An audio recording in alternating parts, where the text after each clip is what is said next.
મહેસાણા મહાનગરપાલિકામાં ભળ્યા બાદ તળેટી ગામમાં સુવિધાને બદલે લોકો દુવિધામાં મુકાયા છે। છેલ્લા 10 દિવસથી ગામનો પાણીનો બોર ફાટી જતા બંધ પડી ગયો છે, જેના કારણે ગ્રામજનોને પીવાના પાણી માટે ભયંકર હાલાકી ભોગવવી પડી રહી છે। ગ્રામજનોનું કહેવું છે કે મનપામાં ભળ્યા પહેલા સરપંચ તાત્કાલિક તેમની સમસ્યાનું નિરાકરણ લાવતા હતા, પરંતુ હવે પાણી જેવી પાયાની સુવિધા માટે પણ તેમને વલખા મારવા પડી રહ્યા છે। ત્યારે હાલ ગ્રામજનો રોષે ભરાયા છે, તેમજ પાણી નહીં મળે તો મહિલાઓ મનપામાં માટલા ફોડવાની ચીમકી ઉચ્ચારી રહી છે। 12 દિવસથી તળેટીમાં પાણીની તકલીફ છે। અમારા સરપંચ હતા એટલે પાણી સરસ ગામનો ચૂંટાઈને લાવતા એટલે સરસ પાણીનો નિકાલ આવતો। નગરપાલિકામાં અમે ગોમ આલ્યું તો અમારે આટલી બધી તકલીફ છે રીતે વેઠવાની। અમે શા માટે અમારા ખર્ચા તો નગરપાલિકામાં તો પડવાના જ છે જ ને। અમે ખર્ચા કરીએ તાણે જ પાણી આવવાનું હોય, અને આ તો વગર પહેલે પાણી આવતું હતું। એ ગામમાં પાણીની સમસ્યા છે, બોર ફેલ થયો એના હિસાબે પૂરું પાણી પહોંચતું નહીં। નર્મદાનું પાણી આવે પણ એ જે કલાકની મર્યાદા છે એનાથી એ લોકો ઘણું ઓછું આપતા હોય, એટલે ગામમાં પાણી પહોંચતું નહીં ને લોકોને તકલીફ બહુ પડે।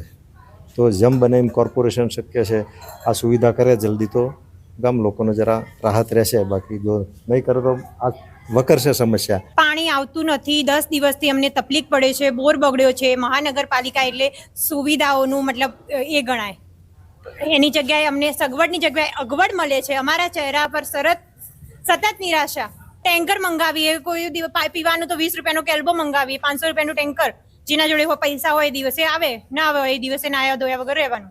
જિલ્લાના બાકરોલ ગામે સ્થાનિકો બિસ્માર રોડથી પરેશાન થયા છે। બાકરોલ ગામના છેવાડાના વિસ્તાર વસાવા સરકારી વસાહતમાં છેલ્લા 40 વર્ષથી સ્થાનિકો રસ્તાની માંગ કરી રહ્યા છે। તાજેતરમાં આ મુદ્દે સ્થાનિકોએ આણંદ મનપાની ડેપ્યુટી કમિશનરને આવેદનપત્ર પણ પાઠવ્યું હતું, છતાં સમસ્યાનું કોઈ નિરાકરણ આવ્યું નથી। ચોમાસામાં વરસાદી પાણી ભરાઈ જતા સ્થાનિકોને કાદવમાંથી ચાલીને જવું પડે છે।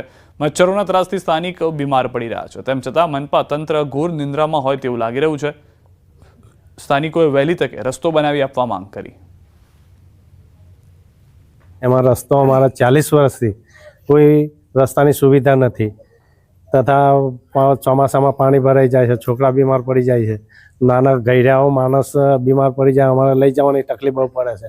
અમારે વારંવાર તાલુકા આણંદ નગરપાલિકામાં કે એમાં જાણ કરી તોય છતાં કોઈ જોવા આવતું નથી। અહીંયા આગળ વરસાદી પાણી ભરાય છે ને તો મચ્છરોનો બહુ પ્રોબ્લેમ થાય છે, અને નાના બાળકોને સ્કૂલમાં જવાનો પ્રોબ્લેમ, અહીંના વૃદ્ધોને પ્રોબ્લેમ, બીમાર પડે એને દવાખાના આ તે જવામાં બી ઘણા બધા પ્રોબ્લેમ થાય છે। એ જે રસ્તાની માંગણી કરેલ છે એ રસ્તો સરકારી છે કે નહીં, સરકારી નળી છે કે નહીં, એ તપાસ કરી અને ખરેખર જો રસ્તામાં આવતો હશે તો ત્યાં અમે ટેમ્પરરી હાલમાં રસ્તોની વ્યવસ્થા કરી આપવામાં આવશે અને ભવિષ્યની અંદર આરસીસી રોડ બનાવવામાં। વિદ્યાર્થીઓનો ચક્કાજામ। ચરાડવા ગામે વિદ્યાર્થીઓનો ચક્કાજામ। નિયમિત બસ ના આવતી હોવાથી રોષ, વારંવાર રજૂઆત છતાં નહોતું આવતું નિરાકરણ। એસટી વિભાગે તાત્કાલિક બસ મૂકતા ચક્કાજામ દૂર કરાયો। એસટી બસ દરરોજ 2 વાગ્યાની આજુબાજુ આવે એટલે છોકરાઓની માંગ એક જ હતી કે એસટી બસ 12 વાગે મૂકો, 12 સાડા 12 મૂકો તો અમે ટાઈમસર ઘરે પહોંચીએ। અને છેલ્લા 5 વર્ષથી અવારનવાર ડેપોમાં વાત કરતા એક વાર ડેપોએ કે કોઈ જવાબદારી લીધી નથી।